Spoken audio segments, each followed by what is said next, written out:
A buy now, pay later. Buy now, pay later companies. Buy now, pay later. Buy now, pay later. The choice is almost too easy. In the final moments of an online purchase, you're faced with two numbers, the full price, which causes a sting of financial pain, or a much smaller number that feels like nothing at all. Just $25 today. It's a powerful psychological trick designed to remove all hesitation and get you to click buy. That frictionless feeling is the core of a massive global industry, but what is it costing us? This is the story of how making spending feel painless is causing very real pain for millions. The machine, how the frictionless funnel works. Before we can understand the debt crisis, we have to understand the business behind it. In the 2010s, companies like Klarna, Afterpay, and Affirm exploded in popularity. They created a mega industry by offering a brilliant, and some say deceptive, business model that works like a frictionless funnel. Think of a funnel that's so smooth, anything you pour in slides right through without slowing down. That's exactly how their business works. In a powerful, self-feeding loop that's all about getting you to spend more. It all starts with you, the shopper. The BNPL companies get their apps and buttons onto every major online store, offering you a deal that seems too good to be true. Get your stuff now, pay for it over time with no interest and no hassle. With this tempting offer in their back pocket, they go to the retailers. They essentially say, you want to sell more products and have fewer people abandon their shopping carts? Then you have to use our payment service. For a merchant who wants to boost sales, it's an offer they can't refuse. To make the deal even sweeter, the BNPL company pays the merchant the full price up front and takes on all the risk. Because those retailers are now on board, the BNPL company gets a cut of almost every sale. This is where the real money is made, not just from you, but from the high fees they charge the merchant, often between 2% and 8% of the price, way more than a credit card fee. All that money from merchant fees then gets funneled right back to the beginning to market to even more shoppers, which allows them to get on even more retail sites.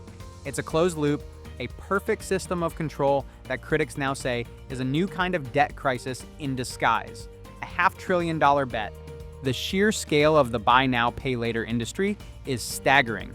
Collectively, these companies now hold over $500 billion in outstanding debt, a testament to their explosive growth in just a few short years. This boom, which has unfolded over the last 3 years, has been fueled by a massive influx of both consumers and retailers.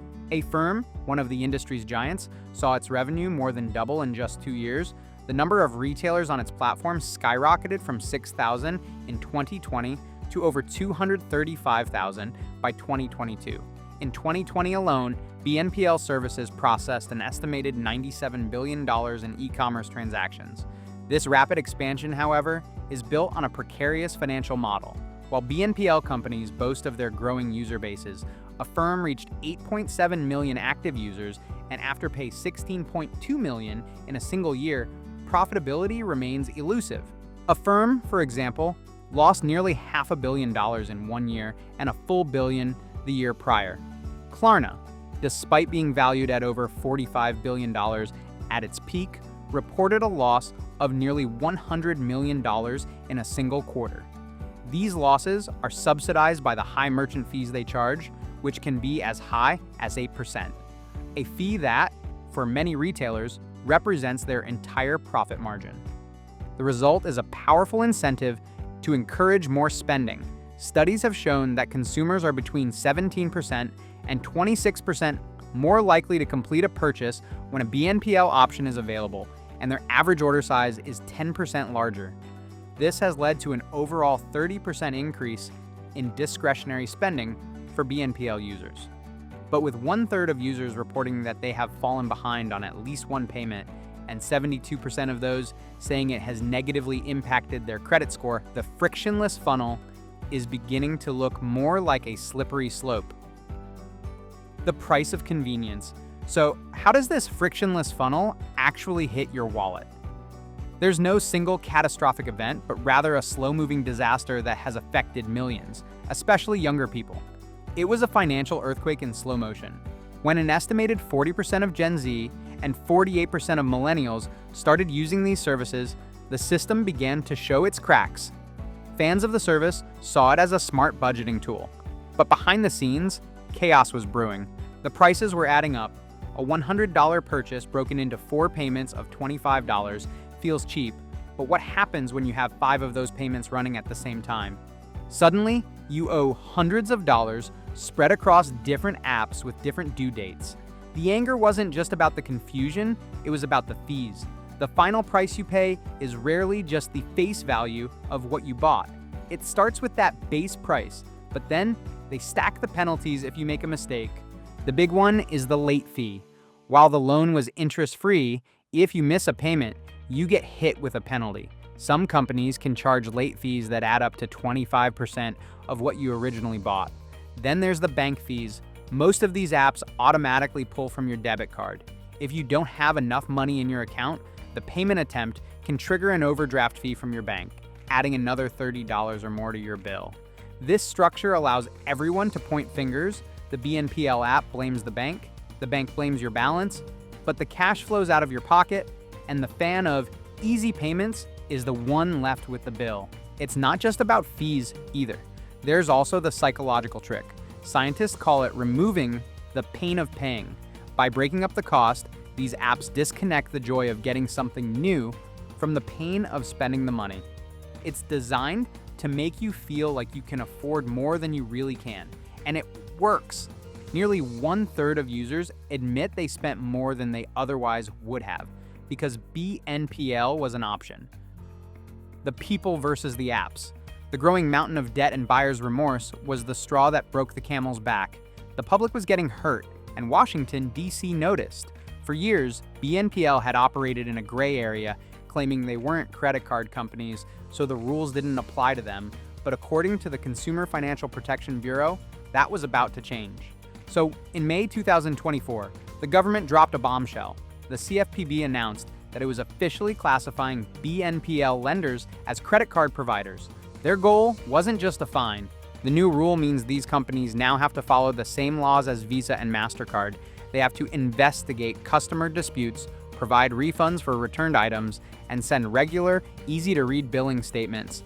This legal fight is being fueled by a powerful uprising from consumers themselves.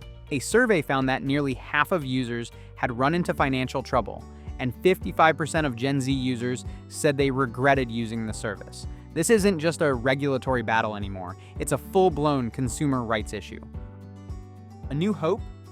So, can this debt cycle actually be broken? The fight is happening on multiple fronts. First, there's the battle in government. Regulators in the United Kingdom and Australia are going even further than the US. They're forcing BNPL companies to do proper credit checks and make sure a person can actually afford the loan before they offer it. The goal is to stop the debt before it even starts. Second, there's the issue of phantom debt. For years, BNPL loans didn't show up on credit reports.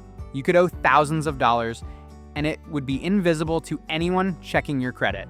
Now, that's changing. But as this data is added to credit scores, it could actually hurt people. Old credit models aren't built for these small, frequent loans and might see a responsible user as a risky borrower, lowering their score. Then, there's the most alarming trend of all. People are now using BNPL not for wants, but for needs. A shocking 25% of users have financed groceries with these services. People are using them for utility bills and rent. This shows that for many, BNPL isn't a fun shopping tool anymore. It's a last-ditch effort to make ends meet, a sign of deep financial distress. The fight over the future of consumer finance is happening right now in government agencies and in the fine print of every online checkout. The final act of this drama hasn't been written yet, but for the first time in a long time, it feels like the hidden dangers are coming to light. The question is no longer if the system is broken, but who has the power to finally fix it? If financial freedom is about making smart choices, why does this choice so often lead to a trap? Let us know your thoughts in the comments.